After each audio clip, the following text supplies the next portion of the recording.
All right, hey guys, today we're going to talk about Reagan. So, our essential questions are: what did Reagan see as the economic benefits to his own plan, Reaganomics? Who is the first female appointed to the United States Supreme Court? And name at least two measures Reagan took to combat communism. You can see he's very different from Nixon in his approach. A no detente, we'll put it that way. All right, so here we go with Reagan, domestic policy. All right, so we'll get to foreign policy in a minute. He's going to advocate for a term that becomes dubbed as Reaganomics, but it's known as supply side economics. And supply side economics said that the principle was there should be overall tax cuts, especially for the wealthy. All right, and this is a true Republican platform. So, tax cuts. If you cut taxes, then obviously you reduce the government spending because they won't have that wealth of tax money to spend to increase investment by the private sector.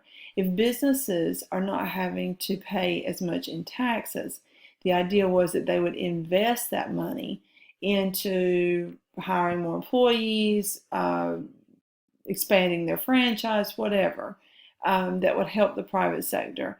And also, if you provide tax cuts, it would lead to production and jobs and prosperity. Because again, businesses aren't paying the taxes as much, so therefore they can use that money to hire employees or whatever. Okay, so it's called Reaganomics. All right, massive tax cuts, especially for the wealthy.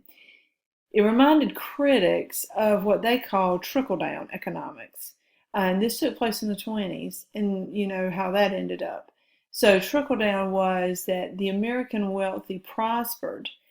As they prospered, some of their increased profits were trickled down to benefit the middle class and the poor.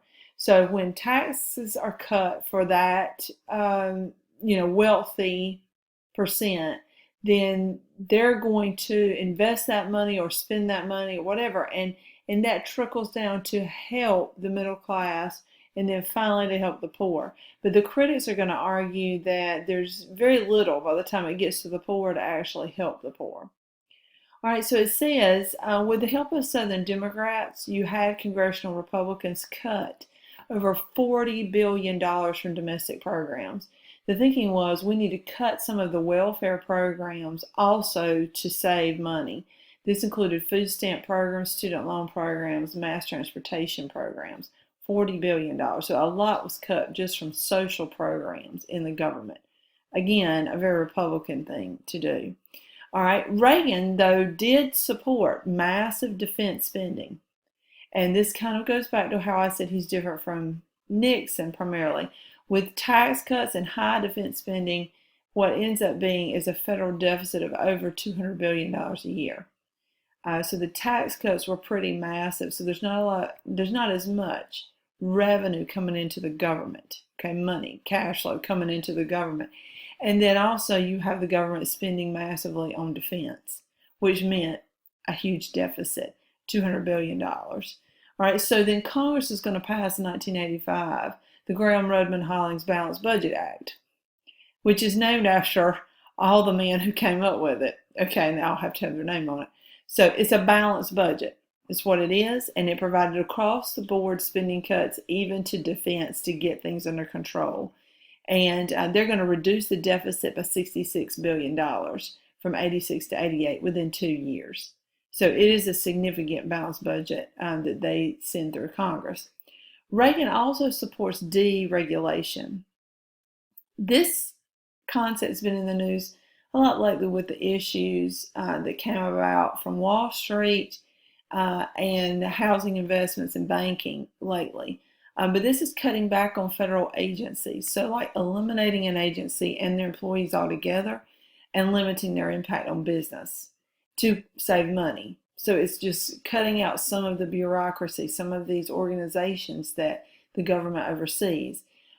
This was to help the struggling automobile industry. There were so many regulations on them from the 70s and from that environmentalist movement on emissions and auto safety standards. Reagan's going to reduce all of that. So there's a lot less watching these businesses. not as much watching what they're doing, and not as much, rules and enforcing rules against these companies. That means they're going to kind of get out of hand, and they're going to do whatever they want to do, because there's no one watching them. So a picture of that I'll show you, is, well, I was right on it, right there. And what this is going to show you is it's a really neat cartoon, from more recent. And you see Wall Street has fallen in on this guy. And this gentleman is yawning and saying, I've been asleep for the last 7.5 years. Have I missed anything big? Just the crumbling of Wall Street. And notice he's a federal regulator. So Reagan got rid of any kind of oversight of Wall Street and most other businesses, especially in the automobile industry. And in the process, while no one was watching them, these companies and these entities like Wall Street become corrupt, and things are happening that really shouldn't happen. And in the end, things fall apart. Okay, and we've seen that, even in our most recent history. Okay, then also Sandra Day O'Connor. I'll go ahead and show you a picture of her. Reagan, here's Reagan. He's going to appoint Sandra Day O'Connor to the Supreme Court, and she will be the first woman appointed to the court, and she is approved. It says he appoints her. There's her name, Sandra Day O'Connor, first woman on the court. She is conservative, so she's female and she's conservative, and she proved to be a staunch conservative on the bench for many, many years. And she also will serve for many, many years. She just retired in the last 10 years. Okay, foreign policy. Reagan wants to restore military might and the superpower. He wants to bring back the superpower prestige, almost like he's bringing back the Cold War. And it says, and intensify the Cold War competition with the Soviet Union. Okay, so he calls the Soviet communists the evil empire. Spends billions of dollars to build a new weapon system. B-1 bombers, expand the Navy up to 600 ships.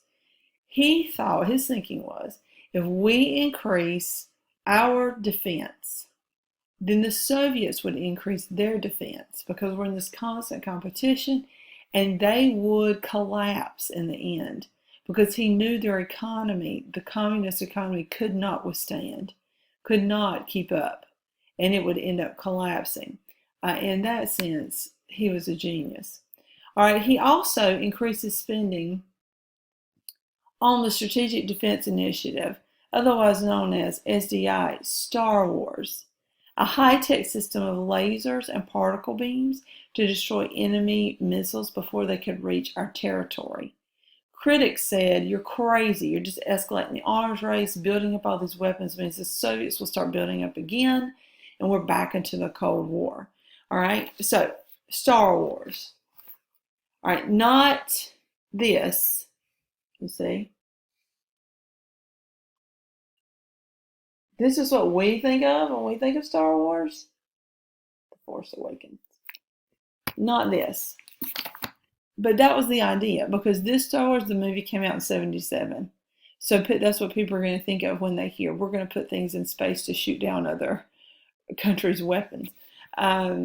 This is actually SDI, Strategic Defense Initiative. This is actually what it looked like, the proposal. And the idea was we would have satellites in space, and they would be able to detect if the Soviets have launched any weapons, and we could intercept those. Here we are in the ocean with our sub, and knock them down, knock down their missiles out of the sky. Okay, that was Star Wars. Here is the other argument that the Soviets have become an evil empire, and here you have the whole idea of a Red Scare again. Now, it doesn't proliferate like that in the United States, but this generation, from the 50s, this is only going to be the 80s, so, just a few years later, they're going to remember what the second Red Scare was like, and they don't have to be convinced. Also, this is a funny picture of the Soviets as the Death Star, and they're trying to take out the United States, and here we have this shield to protect us. All right, so that was kind of the idea behind the Strategic Defense Initiative. Okay, all right, so then from that, when we're building up our military, in Central and South America, Reagan supported friendly dictators to keep out communism. So again, containment. He worked to overthrow the Sandinistas that had taken over Nicaragua in '79. Lots of American money went to the Contras. This is just think contrary or against. The Contras who were fighting the Sandinistas, who were like a communist group down there. And they're fighting them in Nicaragua.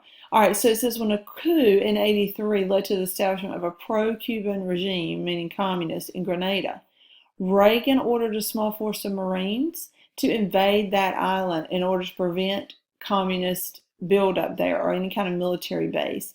It was a success, risky, but a success, okay? So he is able to invade the island and prevent any kind of establishment of communism there. I don't have a picture of that. I thought I did. I do the next thing. Iran-Contra. All right, so then another affair occurs, which is sort of the only scandal of Reagan's presidency.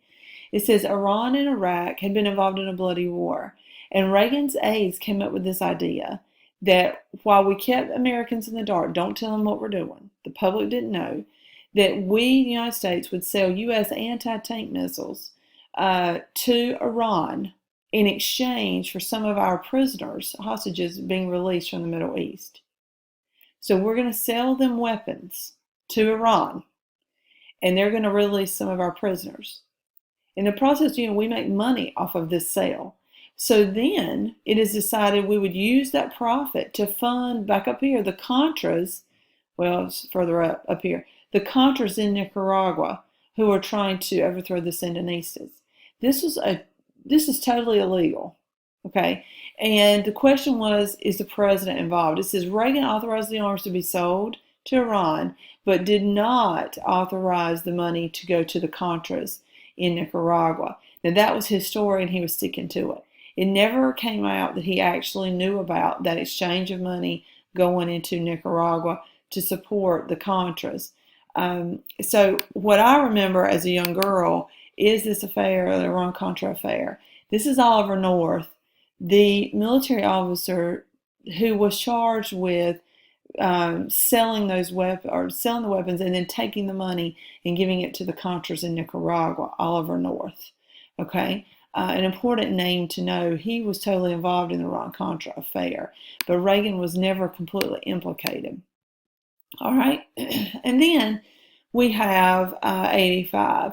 A new reformer takes over the Soviet Union, Mikhail Gorbachev, very progressive. All right, he introduces new reforms that they had never had in all these years that we've been studying Russia, except maybe during the Russian Revolution in the initial beginning, but of course communism comes in. So glasnost, openness and freedom, and perestroika, restructuring the economy by using free market. So they're going to become more capitalist, moving away from a communist regime. So this is major. He ends up, says that Gorbachev ended the costly arms race, so he ends this military buildup, reduces the Cold War by pulling Soviet troops out of Afghanistan. And they had been there in Afghanistan, and we had been supporting the Afghan people against the Soviets. The irony there is the Afghanis will use our own weapons that we've given them years later to fight us in the Afghan war. But anyway, so Gorbachev and Reagan actually form a friendship. And the amazing thing here is, it was Nixon who was so into the linkage and building these relationships. Reagan, who was very anti-communist, is going to just kind of get lucky here by having a leader in Gorbachev who is open to reform and who changes the Soviet Union. Reagan visits Moscow, and the Soviet Union is just really not what we once knew. After winning re-election in '84, Reagan would leave office as one of the most popular presidents of the 20th century. Even though Iran-Contra happened, he's going to come out looking pretty good, and he's going to be one of the most popular presidents ever of all the presidents that we have had. All right? So you need to go back and do these essential questions, please. So don't forget to do that. I've run out of time. But I will see you in class soon and hope you guys have a good night.